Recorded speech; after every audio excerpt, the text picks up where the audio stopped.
ফুল ফুটেছে বন্ধের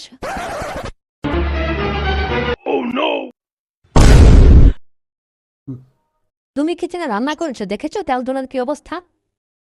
আরে রান্না করলে একটু তেল ঝোল উঠবে।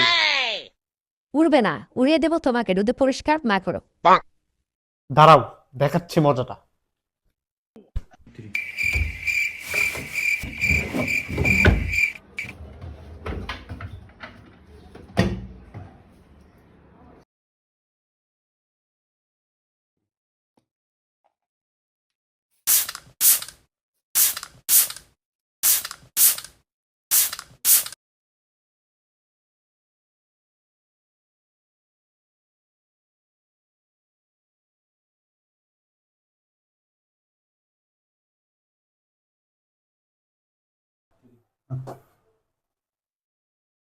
এক ঝটকায় কিচেনও ফ্রেশ, মুডও ফ্রেশ।